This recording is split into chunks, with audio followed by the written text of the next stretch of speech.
Folks in Harlan's Crossing used to say Nora Calloway was the hardest woman in 3 counties.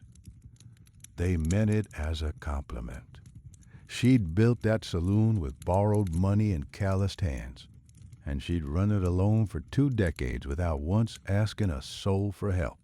What they didn't know, what nobody knew, was that she'd been running from something the whole time, or rather, waiting for it to catch up. Folks in Harlan's Crossing used to say Nora Calloway was the hardest woman in 3 counties. They meant it as a compliment. She'd built that saloon with borrowed money and calloused hands, and she'd run it alone for 2 decades without once asking a soul for help. What they didn't know, what nobody knew, was that she'd been running from something the whole time, or rather, waiting for it to catch up. The town of Harlan's Crossing sat at the edge of a wide, flat valley in the kind of country that made a person feel small in a way that was almost pleasant. All sky and red dust, and the distant line of mountains going purple in the late afternoon. It wasn't a rich town, it wasn't a famous one, but it was a town that endured the way certain things endure. Not because they were built well, but because the people inside them refused to quit. Nora Calloway had arrived in Harlan's Crossing in the spring of 1868, 23 years old, with a leather satchel, $14, and a man named Cole Danver riding beside her on a borrowed roan horse. They were not yet married. They were planning to be. Cole had spoken often about the land to the west, about starting something, building something, about a life that belonged to nobody but them. Nora had listened to all of it with the particular patience of a woman who had learned early that men spoke of the future in large, generous strokes, and that it fell to women to fill in the details. She didn't mind. She was good at details. They had rented a room above the dry goods store for 3 weeks, while Cole looked at land parcels and Nora took in mending work from the wives of the town's more prosperous citizens. She was quick with a needle and quiet enough that people trusted her with their finer things. In those 3 weeks, she had learned more about Harlan's Crossing than Cole had managed in all his wandering conversations at the feed store and the assayer's office. She knew which families owned which debts. She knew that the old saloon on the corner of Main and Cutter had changed hands twice in 4 years and was currently sitting empty, its previous owner having departed for Colorado with more haste than dignity. She knew, in the way that women with careful eyes tend to know things, that the town needed a place where people could sit down at the end of a hard day and feel, for an hour or two, that the weight of things was slightly more bearable. She had mentioned this to Cole one evening as they sat on the narrow ledge of a window, looking out at the dust-colored street below. He had laughed, not unkindly, but in the way a man laughs when he hears an idea he hasn't thought of himself. He'd said something about the cost of liquor licenses and the trouble of dealing with men who'd had too much. Then he'd pulled her close and told her she was the smartest woman he'd ever met, which Nora understood to mean that the conversation was over. She had let it go. She had learned patience the way most people learn swimming, by being thrown into deep water young. Cole spent the next 6 months looking at land, talking to ranchers, making plans that shifted and reformed like clouds. Nora spent those months working, saving, and watching the empty saloon on the corner with the steady attention of a woman who has decided something without quite admitting it to herself yet. Then, on a cold morning in October of 1869, she woke to find the other side of the bed empty. Cole's coat was gone from the hook by the door. His saddlebags were gone from the corner. The cup of coffee she had set out for him the night before, which she sometimes did when she woke before him, and thought he might be cold when he rose. That cup was still on the table, untouched, gone cold in the night. She sat with that cup for a long time, long enough that the light in the window shifted from gray to pale gold, long enough that she heard the town begin to stir outside, the clatter of a cart, the distant bark of a dog, the sound of someone's door swinging open and closed, long enough to understand that he was not coming back. She did not cry, not that morning. She poured the cold coffee out onto the floor, rinsed the cup, and put on her coat. Then she walked to the office of a man named Aldred Finch, who was the closest thing Harlan's Crossing had to a banker, and she asked him what it would take to buy the lease on the empty saloon at the corner of Main and Cutter. Aldred Finch had looked at her for a long moment, at her steady hands and her calm eyes, and the particular set of her jaw that left no room for doubt. And then he had told her the number. She had counted out what she had, which was not enough, and asked him whether he was the kind of man who loaned money to a woman who intended to pay it back. He had studied her for another moment, then said that he supposed he might be. She had thanked him without smiling because she didn't have smiling in her that morning, and then she had gone to buy the lease. That was how the Silver Sage Saloon came to be, and that was how Nora Calloway came to be the woman she was. Not all at once, not easily, but in the particular way that certain people are forged, through loss and work and the daily decision to keep going when the easier thing would be to stop. By the end of the first year, she had paid back half of what she owed Aldred Finch. By the end of the third, she owned the building outright. By the time 20 years had passed, the Silver Sage was the longest-standing business in Harlan's Crossing, and Nora Calloway, 53 years old, gray threaded through her dark hair, a scar along her left hand from a broken bottle she'd dealt with herself in 1881, was, by most measurements, the most respected person in town, hardest woman in 3 counties. She had heard it said so often that it had ceased to mean anything. She polished glasses and listened to men talk and kept her books in perfect order and never, in 20 years, asked a single person in Harlan's Crossing what had become of Cole Danver. She didn't need to ask. She already knew the only answer that mattered. He had left. Everything else was beside the point. A saloon, when it is run well, is one of the most efficient information systems ever devised by civilization. People talk in saloons the way they don't talk anywhere else, freely, carelessly, in the loosened state that comes from warmth and whiskey, and the sense that whatever is said between these walls will stay here, dissolving into the wood smoke and the sawdust.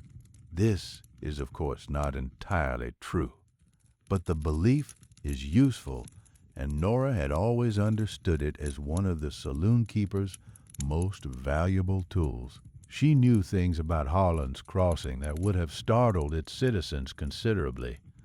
She knew whose marriages were struggling and whose were quietly content. She knew which rancher was overextended and which had found a new water source that he hadn't yet told his neighbors about. She knew the name of the girl in Tucson that young Marcus Ellery was writing letters to, and she knew that the town's former mayor had been quietly siphoning funds from the school construction account, a matter she had resolved with characteristic efficiency by leaving an unsigned note on the relevant desk and waiting to see what happened. The school had been finished on schedule. The mayor had resigned the following spring, citing ill health. Nora did not think of herself as powerful. She thought of herself as attentive. The distinction mattered to her.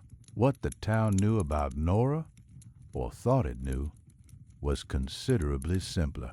They knew she was a fair dealer, that her prices were honest, and her whiskey was what it claimed to be, which was not a given in that part of the country.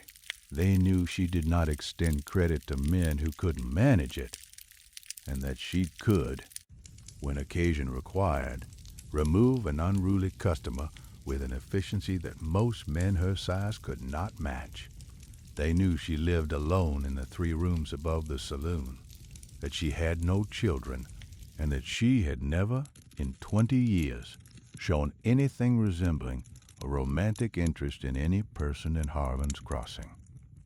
Some people found this remarkable. A few had found it worthy of comment, usually men of the type who found a woman's solitude more puzzling than a man's, which is to say, the type who could not quite conceive that a person might choose aloneness rather than arrive at it by accident.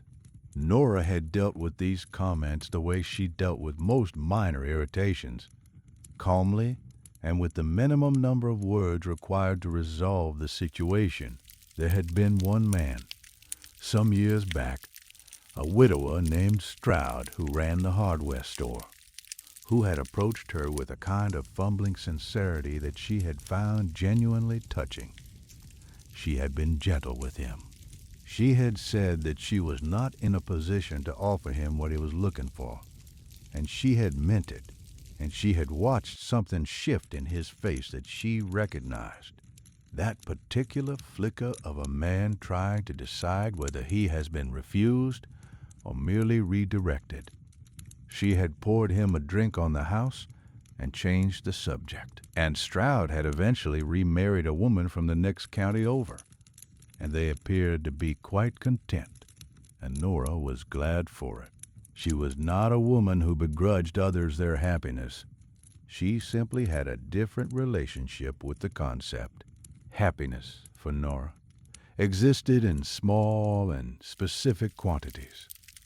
The satisfying click of her account books balancing, the smell of the place before it opened each evening, clean wood and cool air, and the particular quiet of an empty room waiting to be filled.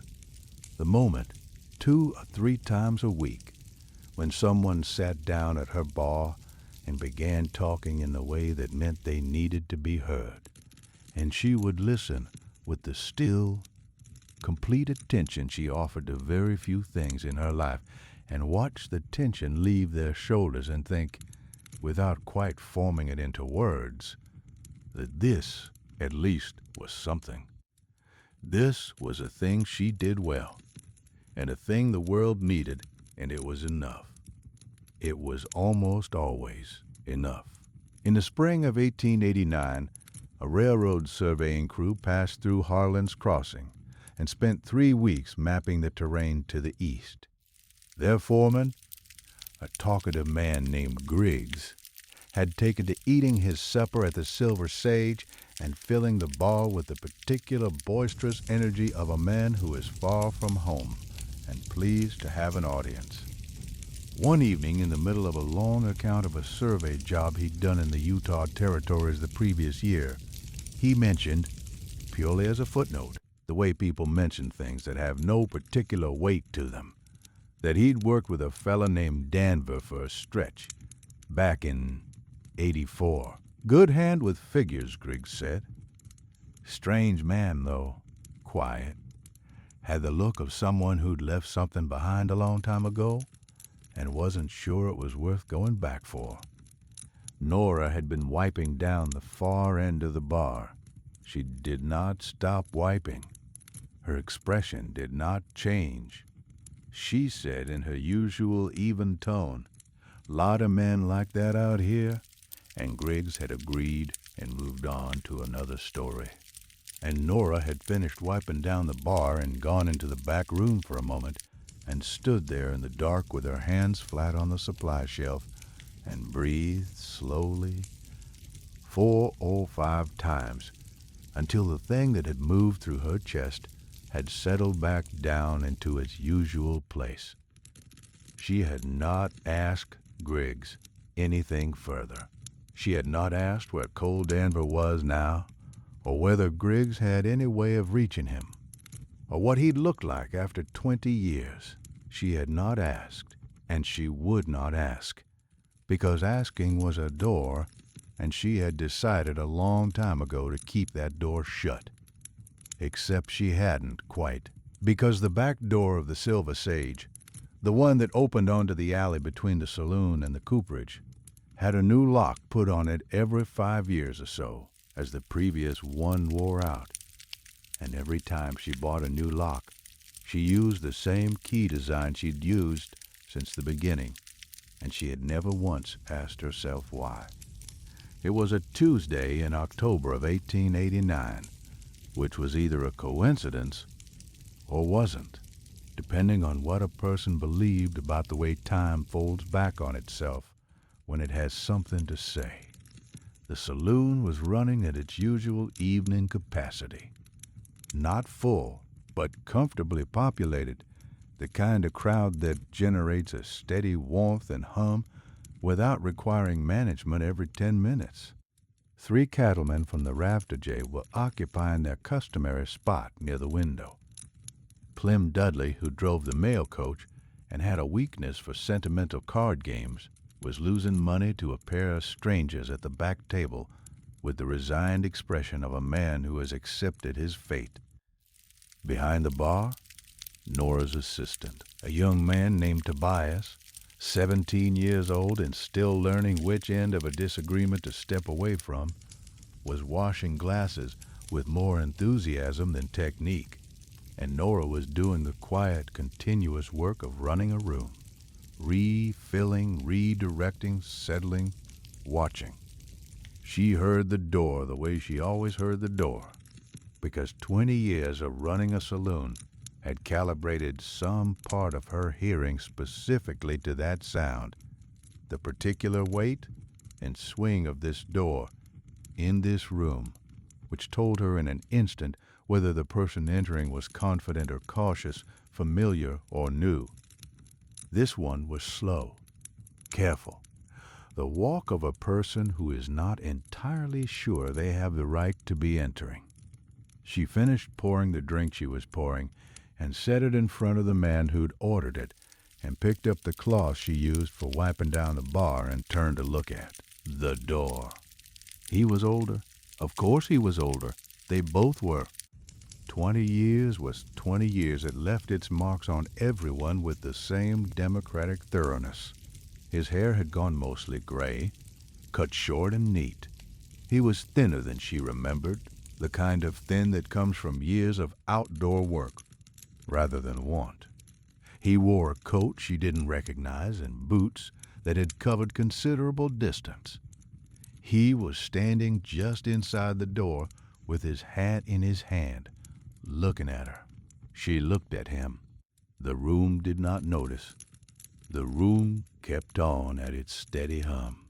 The card game and the low conversation of the cattlemen, and Tobias cheerfully demolishing a glass in the washing basin and catching it just before it fell. None of it stopped. None of it changed. Only the two of them, on either end of the room in a moment that had been building for 20 years. Nora set down her cloth. She reached for a glass. She filled it from the bottle on the near shelf, the good bourbon, the one she kept for people she respected or occasions that warranted it, and she set it on the bar. Then she looked at him again and waited. Cole Danver crossed the room. He sat down on the stool in front of her. He looked at the glass, and then at her, and then at the glass again. He didn't touch it. "Nora," he said. "Cole," she said. Then neither of them said anything for a while. Around them, the saloon went on being itself, noisy and warm and entirely indifferent to the particular gravity of this moment. And Nora stood behind her bar and thought that this was, in some ways, exactly how she had imagined it, and in other ways, nothing like it at all. He picked up the glass. He took a small sip, set it back down, and she saw his hands, older hands, lined and browned by sun and work, but still recognizably his. The long fingers and the slight roughness at the knuckles that she remembered from a time she had spent the better part of 2 decades trying to remember less vividly. "You built a fine place," he said. His voice was quieter than she remembered. Lower, more careful, the voice of a man who had learned somewhere along the way to measure his words before spending them. "I did," Nora said. Another silence. Not an empty one.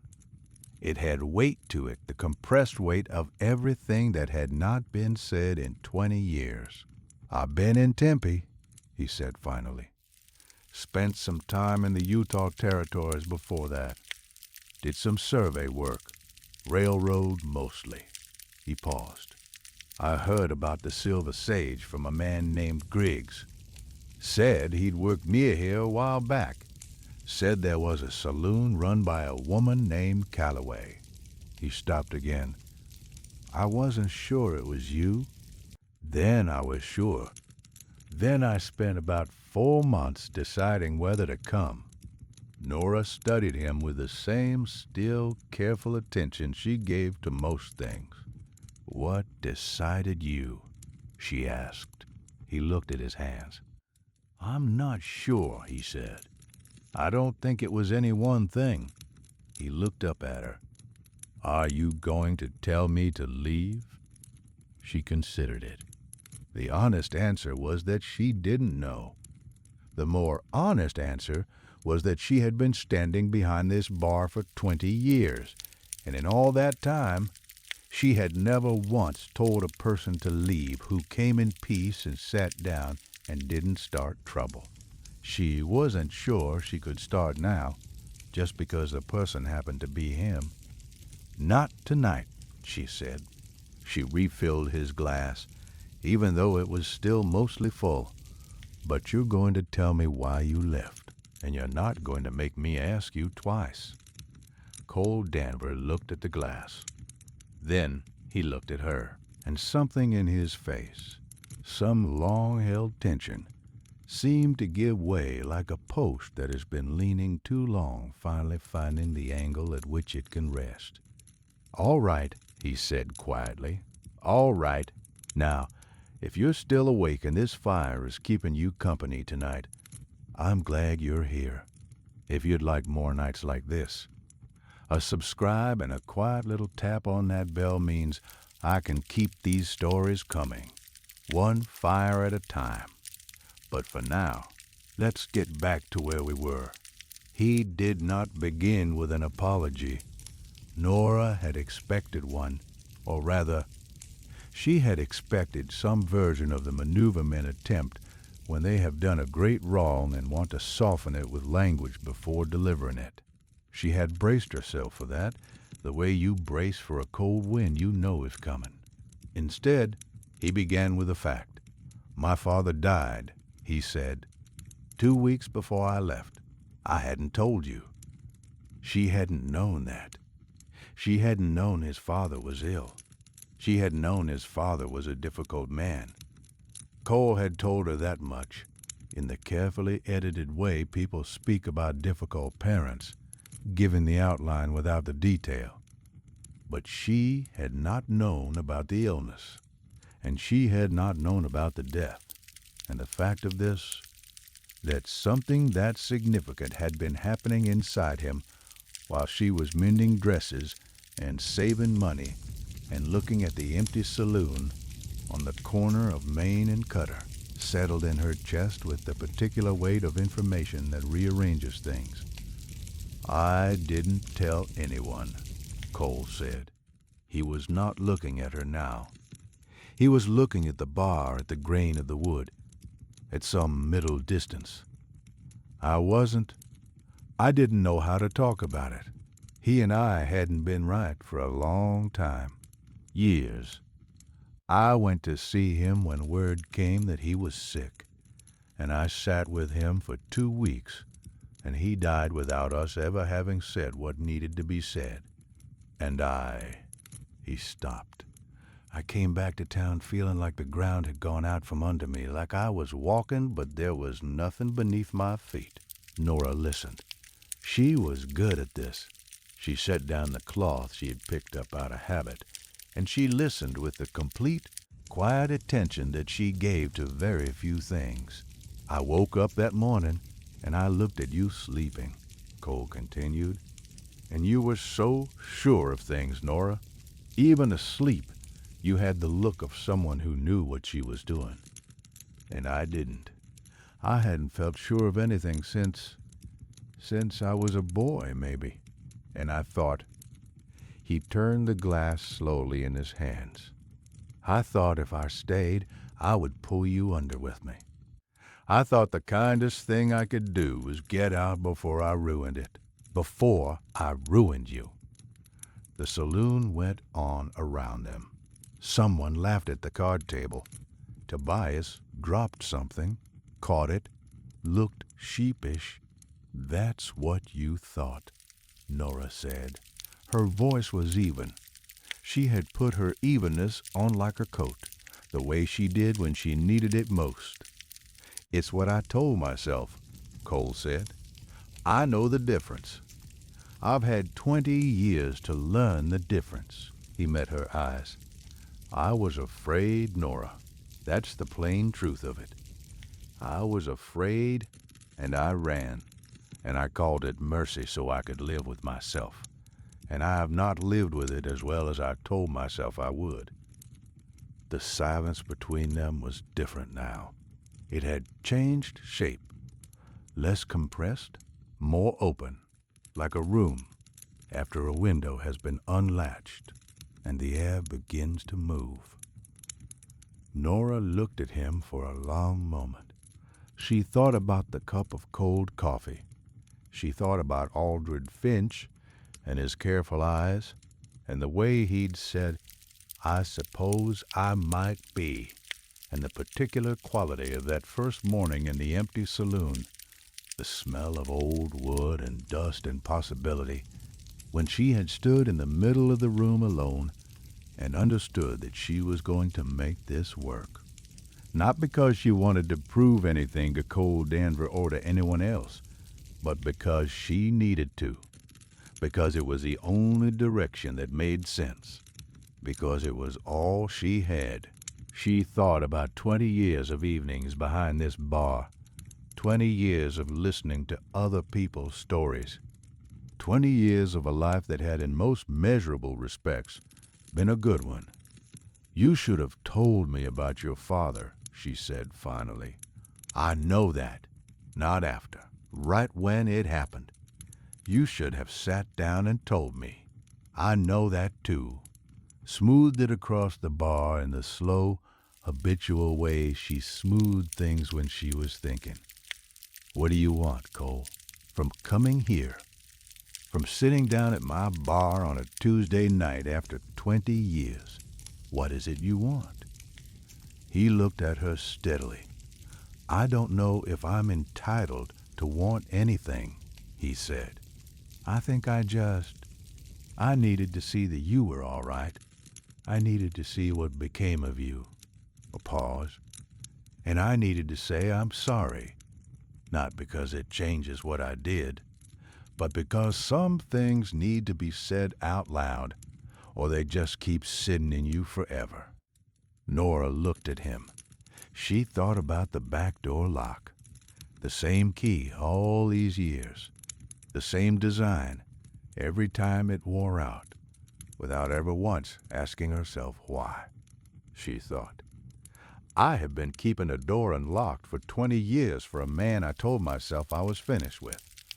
The thought arrived with no particular drama, just the quiet recognition of a thing that has been true for a long time without being acknowledged. She did not say this out loud. She was not ready to say it out loud. She was not sure she would ever be ready, and that too was information. What she said instead was, It's late and I'm not done working. You can sit there as long as you like. But if you want to talk more, and I am not saying I do, you come back tomorrow evening, 5 o'clock, before we open." Cole looked at her. Something moved through his face. Gratitude, she thought, of the kind that knows better than to express itself too quickly. 5 o'clock, he said. And Cole. She said it without looking at him, already moving down the bar to refill a glass farther along. "Don't make me wait on you again. I have not got another 20 years to spend on it." She heard him exhale. Not quite a laugh, not quite a sigh. Something in between. "No," he said quietly. "I don't suppose you do." Harlan's Crossing was not a large town. It had never been a large town, and there was something in its smallness that made it particularly efficient at the circulation of information. Not gossip exactly, not in the malicious sense, but the kind of community-wide awareness that accrues naturally in a place where most people can see each other's windows from their own. By Thursday morning, it was commonly known, without anyone having made an announcement, and without anyone having done anything so deliberate as to spread it, that a man had come to sit at Nora Calloway's bar on Tuesday night, that he had sat there for some time, that he was not from Harlan's Crossing, had not been before, and was currently occupying a room at the Crest Hotel on the east side of town. By Friday afternoon, it was additionally known that the man's name was Cole Danber, that Nora had served him from the good bourbon rather than the well stock, and that she had been seen entering the saloon through the front door at 4:45 on Wednesday evening, rather than her customary 6, which was notable to the precise subset of people who track such things. Opinions on the matter were predictably varied. Lena Stroud, who was a generous woman and had benefited from a kind word from Nora at a difficult moment some years back, said that whatever it was, she hoped it brought Nora some peace. Old Vickers at the cooperage said he didn't see how it was anyone's business. Marcus Ellery, who was young enough to find the whole thing romantic, said it sounded like something out of a novel. Aldred Finch, who was now quite old and whose banking days had been succeeded by a comfortable retirement, heard about it from his daughter over supper, and said nothing for a long moment, and then said that Nora Calloway was the most capable person he had ever extended credit to, and that whatever she decided to do about the man at the Crest Hotel was the right decision, and he would hear no argument to the contrary. His daughter had looked at him for a moment and then asked if he wanted more potatoes. Inside the Silver Sage, Tobias, 17 years old and possessed of the particular radar of young people for emotional undercurrents in the adults around them, had noticed that Nora was quieter than usual, not troubled exactly, not distracted. She was doing her work with the same precision she always brought to it, but she had the look of a person engaged in an internal conversation of some significance, and Tobias had been wise enough, even at 17, not to interrupt it. He had asked her on Thursday morning while they were setting up whether everything was all right. She had looked at him with the kind of surprise a person shows when they have forgotten that their thoughts have a face. And then she had said, quite genuinely, "I'm not entirely sure yet, but I believe so." Then she had handed him a crate of glasses to inventory, and the conversation was over, and Tobias had gone about his work with the quiet satisfaction of someone who has asked the right question and received an honest answer. The Wednesday meeting at 5 o'clock had lasted 2 hours. Nora had not spoken about what was said. Not to Tobias, not to Lena Stroud, not to anyone. What she had said to Lena, who had dropped by ostensibly to return a borrowed tablecloth, but transparently to check on a friend, was that she was taking things one day at a time, which was. Lena understood both an answer and the only answer available. What Nora had not said to anyone, what she turned over in the privacy of her room above the saloon, in the late hours when the building had gone quiet and the town was dark, was that the 2 hours on Wednesday had been the most difficult and the most necessary conversation of her adult life. Cole had come at 5 o'clock exactly, which she had noted. He had sat across from her at the table she used for her accounts, and he had answered everything she asked him, with the patience of someone who understood that the questions were not an attack, but a reckoning, and that the reckoning was, after 20 years, the minimum he owed her. She had asked him why he hadn't written. He had said he had been afraid that a letter would give her false hope, and also afraid that it wouldn't, that she would read it and be confirmed in whatever anger she was carrying, and that the anger was at least clean, and he hadn't wanted to muddy it. She had thought about this for a while and said that was one of the stupidest things she had ever heard, and he had said he was entirely aware of that. She had almost smiled at that. Almost. She had asked if he had been with anyone else. He said there had been 2 women briefly, years apart, neither of whom had lasted because, and here he had paused and looked at the table in the way he looked at things when he was being more honest and comfortable, because he had always been comparing them to a standard he'd thrown away himself, which was not fair to them or to him, and which he had eventually understood was the sort of self-inflicted wound a person has to choose to stop reopening. She had sat with that for a long time without responding. Then she had asked him what he intended, whether he planned to stay in Harlan's Crossing, or whether this was a stop on a longer road. He had said that depended on her. He had said it plainly without performance, the way a man says a true thing he has been rehearsing for long enough that the rehearsal has fallen away, and only the truth is left. She had told him she needed time. He had said he had no expectation of anything. She had said, as long as you need. She had looked at him and thought, not for the first time, not comfortably, that he had grown into a more honest man than the one who had left. That didn't excuse the leaving, but it was not nothing either. There is a particular kind of strength that looks like coldness from the outside. Nora Calloway had worn it for so long that she sometimes forgot it was something she had put on, rather than something she had always been.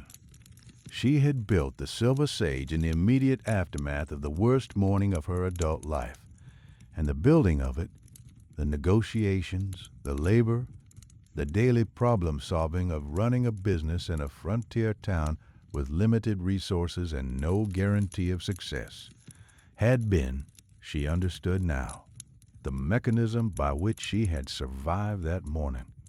The work had given her somewhere to put everything she couldn't afford to feel, and it had done this so efficiently that she had sometimes gone weeks, months, without pausing long enough to notice what was stored there. She was good at the work. That part had been genuine. There was real satisfaction in running the Silver Sage well, in being the kind of place that people came to when they needed to breathe, and being the person behind the bar who could listen without judgment and speak without cruelty and manage the infinite small crises of a public room with the steady competence of someone who had been doing it so long it had become a kind of art form. She was proud of that. She would always be proud of that. But there were things the work had not replaced, and she had known this for years in the way that people know things they have decided not to act on.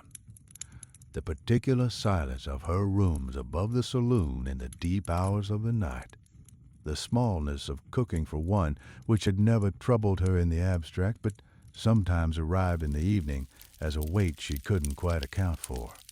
The moments, rare but real, when something good happened and she looked up automatically out of some ancient reflex, wanting to tell someone, and found no one there. She had not been unhappy. She wanted to be clear about that, even in the privacy of her own thinking. She had built a life of substance and dignity and genuine usefulness, and she had been, more often than not, content within it. That was true, and she held it as true. But Cole, sitting across from her at the account table, answering her questions with the tearful honesty of a man who had no defense left to offer, had cracked something open that she had not intended to have cracked.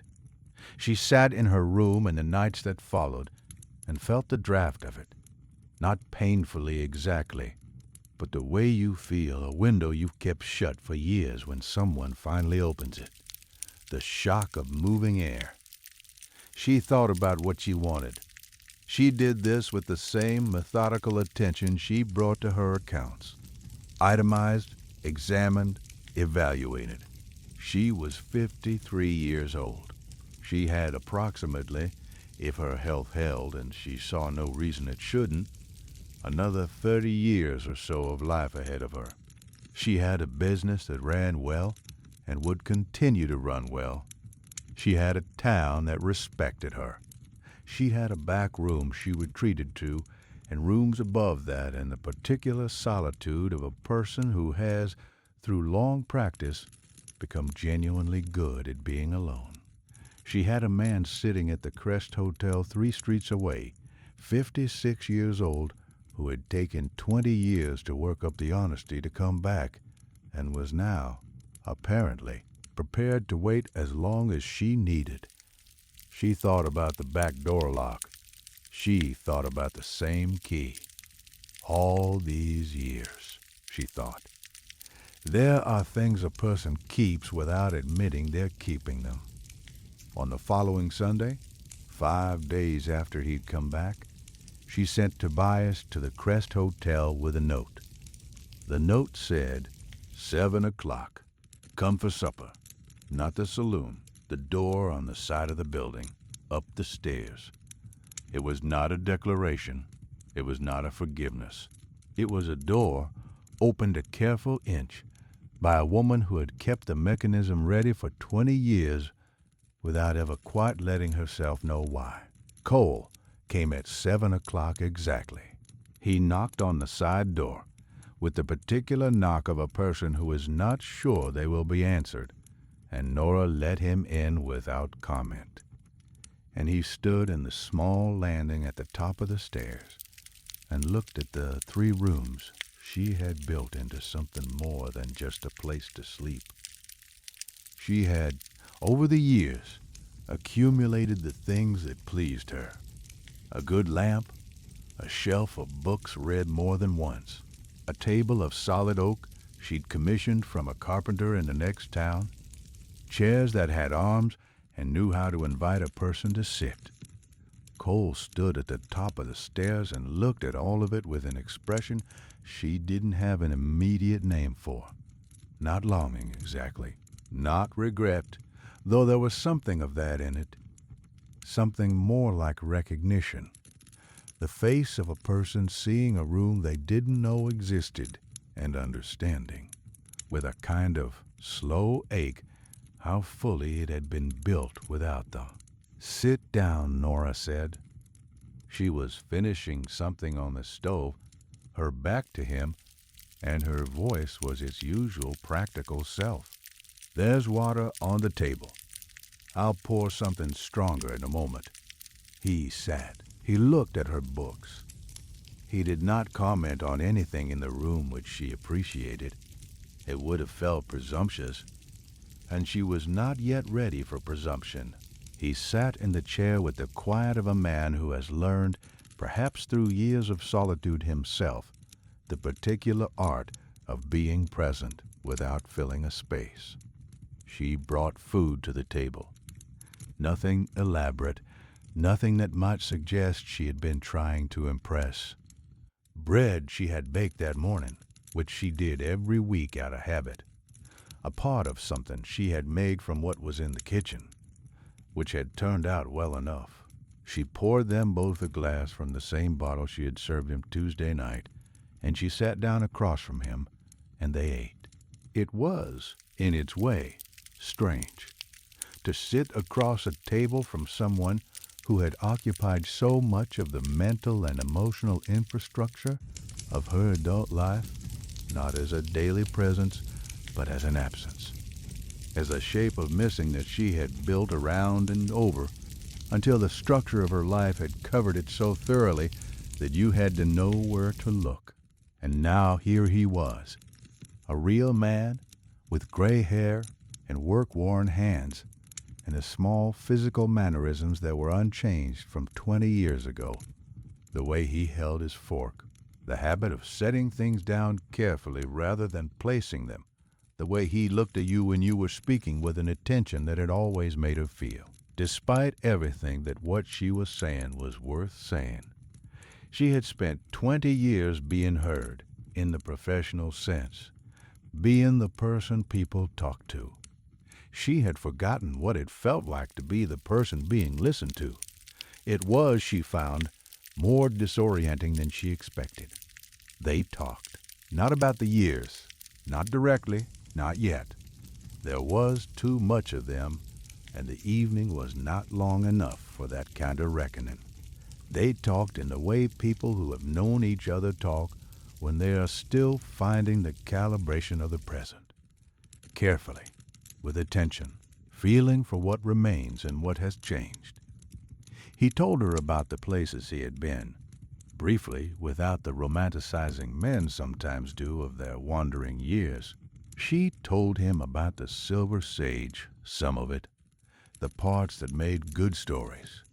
The incident of 1881 with the broken bottle, the unnamed note business with the mayor, the way she'd handled a particularly bad winter in '85 when the supply road was closed for 6 weeks and she'd had to negotiate with 3 different sources to keep the bar supplied.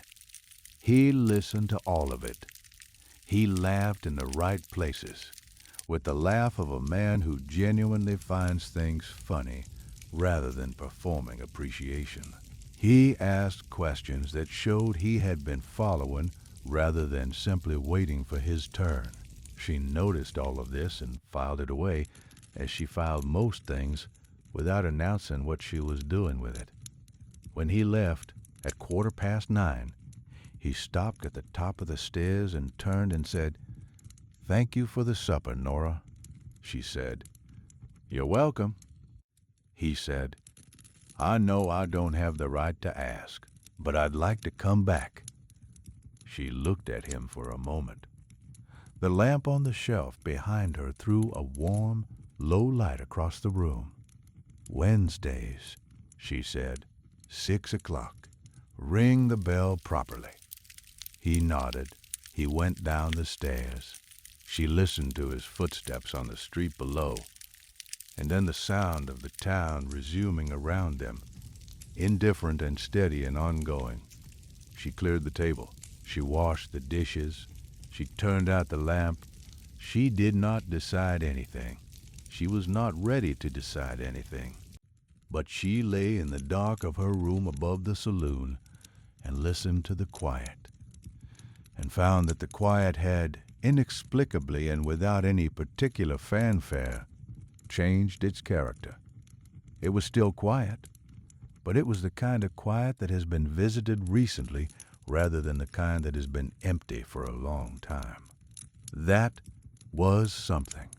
She was not yet sure what, but it was something. The Wednesdays continued, 6 weeks of them, which was enough for Harlan's crossing to have processed the situation through its usual cycle. Initial curiosity, active discussion, gradual normalization, and arrive at the comfortable conclusion that it was nobody's business, and also that people hoped it went well for Nora, who had earned whatever good thing might be coming her way. Aldred Finch, informed by his daughter of the ongoing development, made no further comment beyond a small, satisfied nod. Cole Danver had found work at the edge of town, helping a rancher named Bissell with a fencing project that had grown, as these projects do, far beyond its original scope. It was physical, practical, seasonal work, the kind that fit neatly inside days and left a person tired in the good way. He had not moved from the Crest Hotel. He had not suggested moving anywhere else. He rang the bell at 6 o'clock on Wednesdays and stayed until Nora indicated the evening was finished, and he left without argument, and he did not come any other day uninvited. He was, Nora found, in the particular, unsentimental way she evaluated most things, keeping his word, not extravagantly, not with performance, simply and consistently in the way that she had once believed people kept their word before she learned that some people don't, and the lesson had cost her considerably. She was not quick about it. 53 years of life had made her many things, and quick was not among them, not with things that mattered. She felt around the edges of what was happening the way you feel around a room in the dark, carefully, unhurried, with the understanding that haste tends to knock things over. The 6th Wednesday she asked him. She wasn't sure why she asked it then. It had simply arrived, whether he regretted it. All of it, the years. He had been quiet for a moment, long enough that she knew he was giving it honest thought rather than reaching for the easy answer. Yes, he said finally, every part of the leaving. I don't regret the years themselves. I lived them as well as I could. But I regret that they happened the way they did. I regret the cup of coffee. He looked at her. You've told me you know about the cold coffee.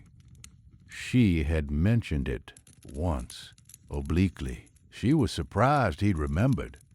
I think about that cup, he said, more than anything else, that you'd left it out for me. Nora looked at the table between them. She thought about 20 years of Tuesdays in October. She thought about the same key, all these years, in the same lock on the back door. We were young, she said. It was not an absolution. It was an observation, true and relevant, and about all she was prepared to offer at this particular moment. We were, he said. She refilled both glasses. Outside, the town was doing what it did in the evening hours, settling, dimming, pulling in toward the warmth of lamps and hearths. Through the window of her room above the Silver Sage, the sky was going deep blue at the edges, the first stars appearing in the east. I'm not making you any promises, Nora said. She said it clearly, looking at him directly, in the voice she used when she needed to be understood without ambiguity. I'm not saying where this goes or what it becomes. I'm 53 years old, and I've been running my own life for 20 years, and I'm good at it, and I'm not inclined to change anything about that in a hurry. I'm not asking you to, Cole said. I know you're not. I'm telling you anyway. She paused. But I'm not telling you to stop coming on Wednesdays. He looked at her. The gratitude in his face was quiet, not demonstrative, not relieved in the way of a man who has gotten what he wanted, but something steadier and more considered.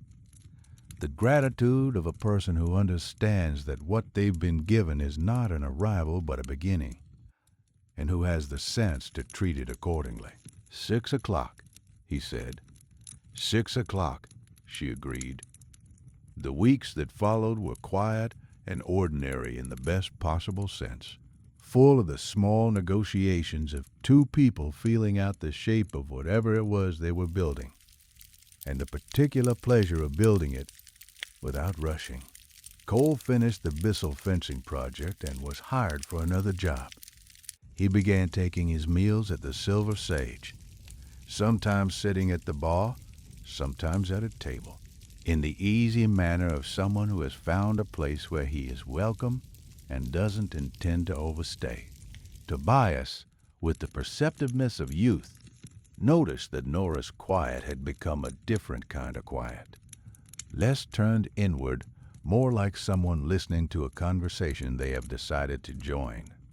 Nora never announced anything. She did not owe the town an announcement, and she did not make one. But she moved through her days with something that was, if not quite lightness, she had never been a light woman and didn't intend to start, then at least a certain ease. The ease of a door that has been unlatched and is letting in the air. In November, she had a new lock put on the back door. She used a new key design, different from the one she'd used for 20 years. It was a small thing. It meant nothing in particular, or it meant everything depending on how a person looked at it. She gave the new key to Cole without ceremony on a Wednesday evening at 6 o'clock. He took it with both hands. He didn't say anything. There are things that don't need words. After 20 years, after cold coffee and borrowed money and the same lock a dozen times over, and a door kept open by a woman who told herself she didn't know why, there are things that have already been said in all the ways that matter, and the words are only ever the final part, arriving last when everything else is already true. The fire in the stove crackled. Outside, the November wind moved through Harlan's crossing the way wind does in open country, steady and without apology, carrying the smell of cold air and the distant mountains and the particular stillness of a town settling in for the long winter. Nora Calloway sat at her table above the Silver Sage and felt, for the first time in 20 years, that the quiet was no longer empty. That was enough. For now, it was more than enough. And that is the way I heard it told. The fire is getting low now. Nora Calloway never did make any announcements. She wasn't that kind of woman. But folks in Harlan's Crossing noticed that winter that the light in the rooms above the Silver Sage stayed on a little later than it used to. And that was enough for them to know that something had come right, quietly in its own time, the way the best things tend to. You rest easy tonight, friend. And if this story gave you a quiet place to land, I'd be grateful if you'd share it with someone who could use a peaceful night. Leave me a word in the comments. Tell me where the fire took you tonight. I read every one. I will be right here next time you need a story.